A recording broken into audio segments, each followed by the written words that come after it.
Buenas pesada, hoje eu vou iniciar uma série sobre o registro do topônimo Curitiba e do etnônimo curitibano no diário do viajante alemão Robert Avela Alemão, no ano de 1858, ou seja, 5 anos após a emancipação da comarca de Curitiba. Então fazia 5 anos que a região provinciana denominada até então de Curitiba se chamava Paraná.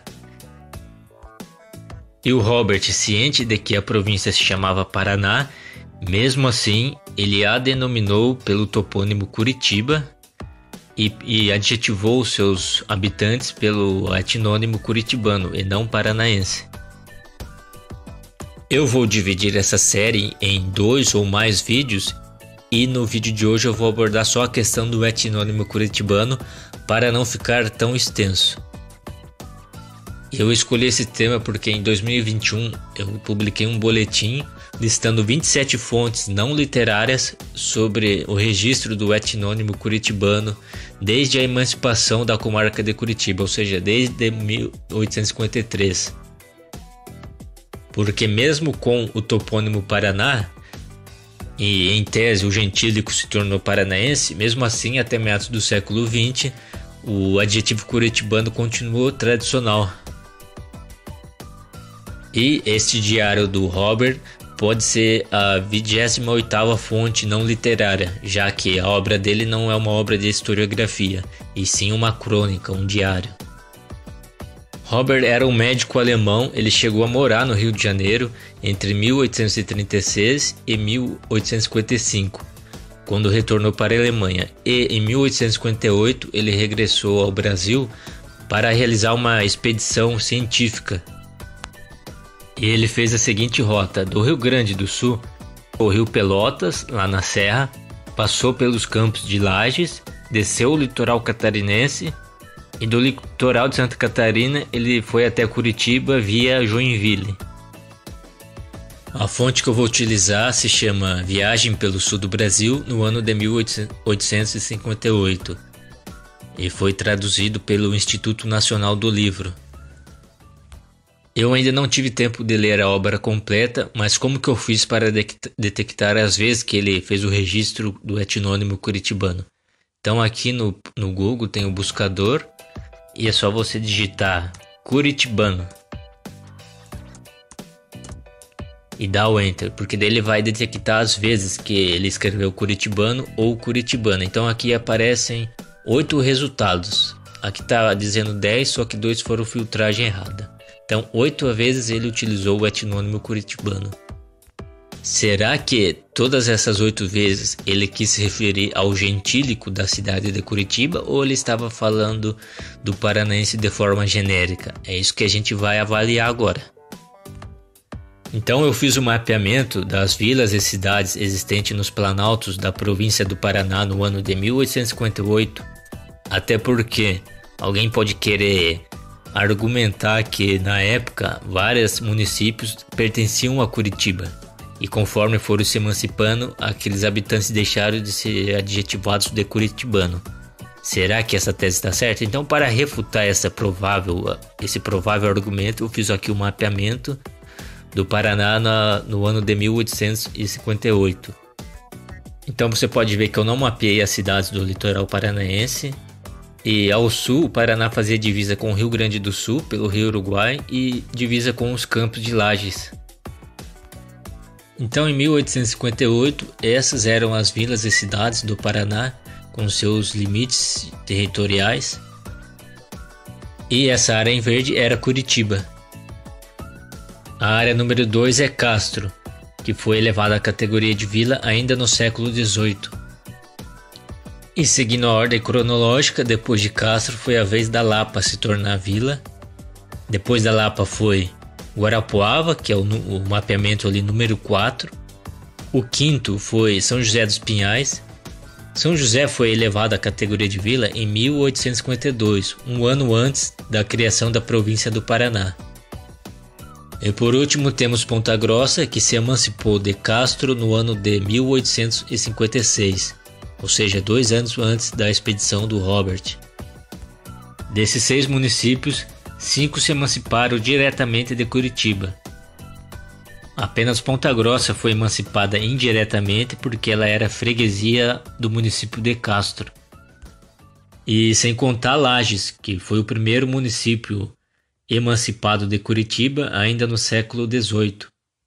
Só que nos anos 1820, Lages foi transferida para Santa Catarina. Esse território de Curitiba, em 1858, abrangia diversos povoados, bairros e freguesias que hoje são municípios desmembrados. Entre eles podemos citar Campo Largo, Campo Magro, Araucária, Cerro Azul, Palmeira, entre outros. Inclusive, Palmeira, nos Campos Gerais de Curitiba, foi transferida para a jurisdição de Ponta Grossa em 1860. Então, no período aqui estudado, Palmeira ainda pertencia à municipalidade de Curitiba. E também vale ressaltar que, na época, Palmeira abrangia diversos municípios atuais, como Porto Amazonas, Balsa Nova, Teixeira Soares, entre outros. Lapa abrangia o Pouso e Campo dos Curitibanos, onde hoje é a cidade homônima em Santa Catarina. E São José dos Pinhais abrangia diversos municípios atuais, como Tijucas do Sul, Mandirituba, entre outros municípios. Pois bem, dito isso, a avaliação vai se dar da seguinte forma. O alemão Robert citou 8 vezes o etnônimo curitibano, certo? Dessas 8 vezes, a primeira vez foi em Joinville, quando ele citou os curitibanos estando ainda em Joinville. Depois ele citou 2 vezes em São José dos Pinhais e citou 5 vezes em Curitiba. E outro dado interessante é que ele também escreveu o adjetivo curitibano no gênero feminino 2 vezes. Mas será que quando ele empregou o adjetivo curitibano, ele estava se referindo ao gentílico municipal de Curitiba ou estava adjetivando genericamente o habitante do Paraná tradicional? Será que naquela época as pessoas já utilizavam o gentílico municipal? Vamos então discutir os resultados coletados. Embora eu não tenha lido a obra completa ainda por falta de tempo, eu consegui filtrar o contexto de cada citação. E na primeira citação ele estava em Joinville com destino a Curitiba. E ele citou que um engenheiro Egreville evidentemente passaram uma noite aqui com seus companheiros curitibanos. Então ele cita que esse engenheiro já havia se hospedado ali com os seus companheiros curitibanos. Aqui fica indefinido sobre quem ele estava se referindo ser curitibano, né? Podia ser realmente da cidade do Curitiba ou de qualquer outra cidade do estado do Paraná. Mas no final nós vamos entender melhor isso daqui, então por enquanto vamos deixar como indefinido. E agora vai começar a ficar interessante, porque agora ele já está no município de São José dos Pinhais, mas não necessariamente no atual município de São José dos Pinhais. Ele havia acabado de passar pelo Campo dos Ambrósios, então creio eu que ele ainda estava no atual município de Tijucas do Sul. E se a gente voltar para a página anterior, o 267, a gente vai entender o contexto poético. Bem resumidamente era assim. Apareceram diversas pessoas de a cavalo, muito bem vestidas, com ponchos listrados, toda aquela roupa campeira. E era um tradicional cortejo curitibano, cujos jovens casais havia acabado de se casar com a bênção do padre de São José dos Pinhais. E o jovem casal estava a 9 léguas distante de casa, então o casal ia percorrer de a cavalo. E então o Robert faz o seguinte registro, abre aspas, mas o jovem curitibano e seu cavalo são amigos íntimos e a jovem curitibana senta-se tão bem e à vontade no seu corcel como a amazona de Kiss diante do Museu de Berlim. Fecha aspas. Aqui já temos então o registro do adjetivo curitibano e também na versão feminina curitibana fora da municipalidade de Curitiba para se referir a habitantes de São José dos Pinhais, até porque seu jovem casal se casou com a bênção do padre de São José porque o casal era freguês de São José dos Pinhais. E para reforçar ainda mais essa tese, o próprio tradutor do livro fez uma nota de rodapé para explicar que Robert utilizou o adjetivo curitibano evidentemente no sentido de paranaense e não no sentido de gentílico municipal de Curitiba. E já em Curitiba, na cidade mesmo, o perímetro urbano, estava tendo uma solenidade do dia 7 de setembro com baile, desfiles e tudo. E na página 276 ele diz assim: pelas 8 horas estavam reunidos os lápitas da cidade e os próceres dos campos, na melhor concórdia, embora me tivessem afirmado que o velho ódio de Santa Luzia e Saquarema ainda continuava ardendo debaixo dos coletes dos curitibanos, e talvez ainda agitasse mais de uma saia-balão das damas presentes. Então aqui ele cita os moradores da cidade propriamente dita e os moradores do campo, ou seja, da zona rural.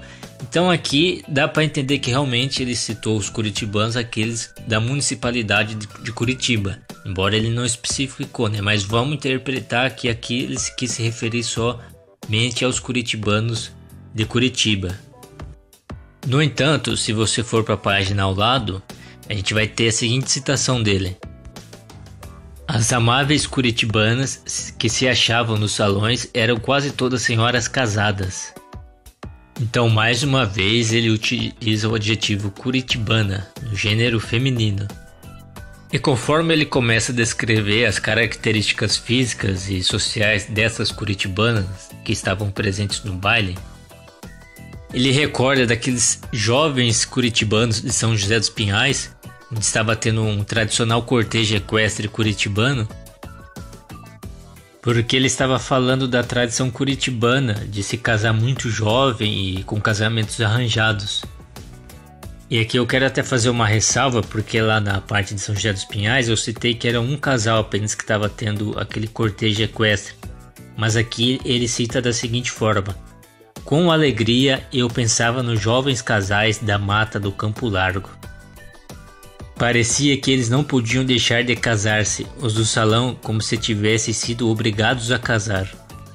E aqui, quando ele cita Campo Largo, não é o atual município de Campo Largo, era uma característica de vegetação campestre.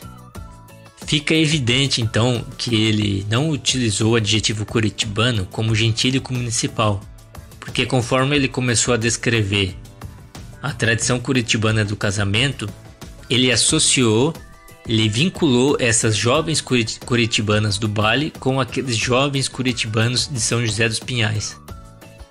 Na página 282, ele cita um alemão que estava morando em Curitiba, e esse alemão, diz ele, goza em geral da estima e confiança dos curitibanos. Então aqui provavelmente ele estava se referindo aos habitantes de Curitiba, que é onde morava esse alemão. Mas aqui é interessante fazer uma observação, porque ele utilizava o adjetivo curitibano não como gentílico municipal. Porque para ele, nem todos os habitantes de Curitiba eram curitibanos, mesmo se tivesse nascido em Curitiba. Porque para ele, toda vez que ele encontrava no seu trajeto algum imigrante alemão ou algum descendente de imigrante alemão, ele considerava que aquela pessoa era alemão e não brasileiro, nem catarinense, nem curitibano, nem rio-grandense. A pessoa podia até ter nascido no Brasil, mas se tivesse sangue alemão, se fosse descendente puro de alemão, ele considerava que aquela pessoa era alemão e não brasileiro. E esse era o pensamento que reinava na época, era o direito de sangue, não necessariamente o direito de posse. Então o indivíduo podia morar em Curitiba, podia até nascer em Curitiba, mas não necessariamente seria curitibano.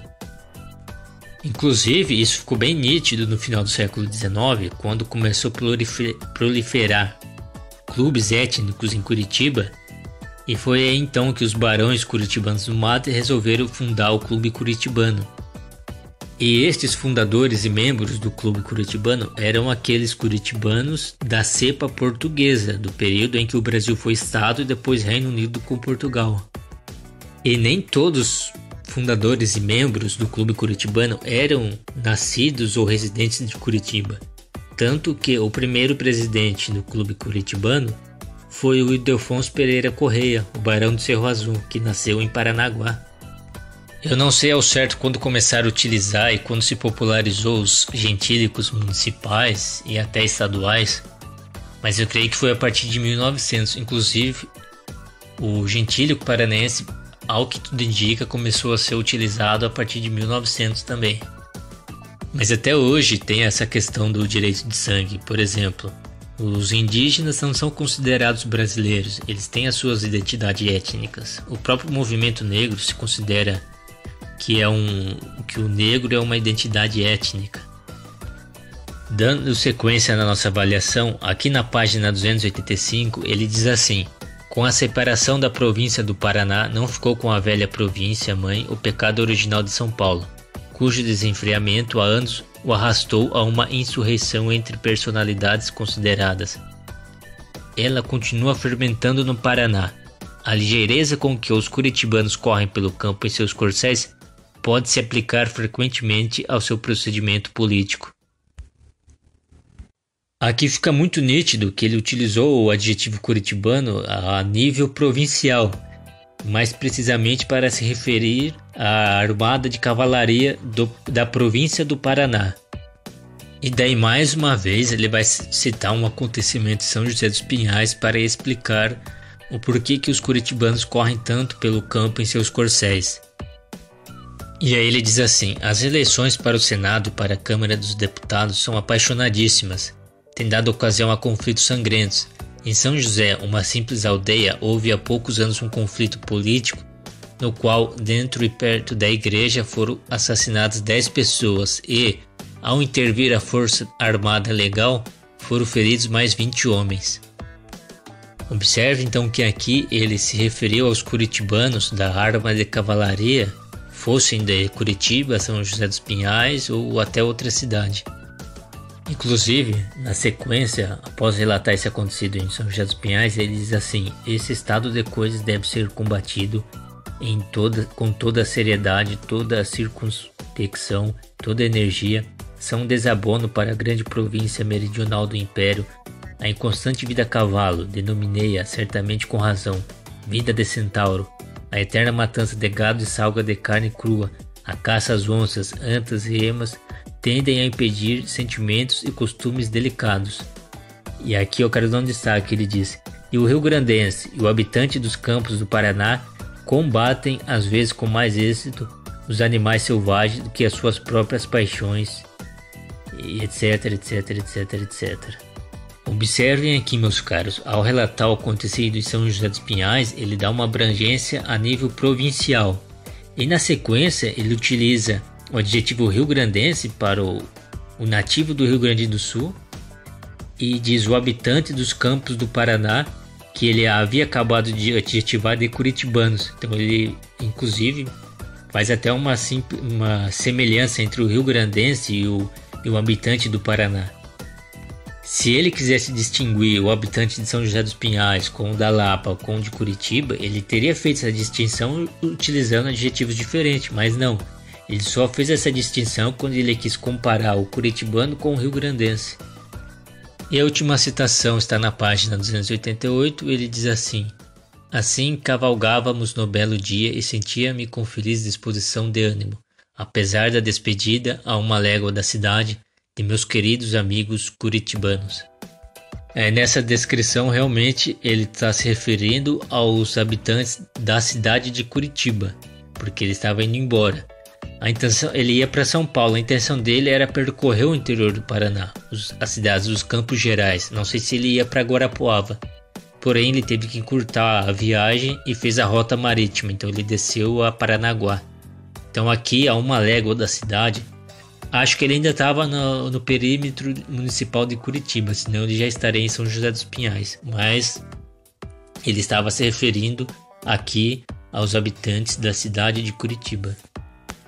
Concluindo então esse vídeo, a análise final ficou assim: das 8 vezes que ele utilizou o adjetivo curitibano, quantas vezes ele estava se referindo aos curitibanos, seja de Curitiba, São José dos Pinhais ou da província do Paraná?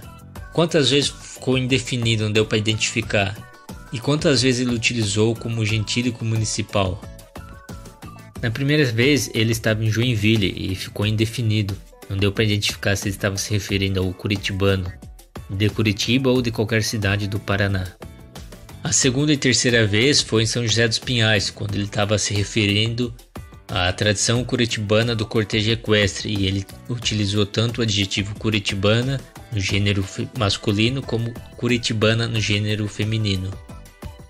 Na quarta vez ele já estava em Curitiba e se referiu ao curitibano da cidade de Curitiba, tanto do perímetro urbano como do perímetro rural. E na quinta vez ele se referiu tanto às curitibanas da cidade de Curitiba quanto às curitibanas de São José dos Pinhais, porque dele recordou daqueles curitibanos do cortejo equestre. A sexta vez ele se referiu aos curitibanos da cidade de Curitiba. A sétima vez ele se referiu ao que hoje nós chamamos de paranaense.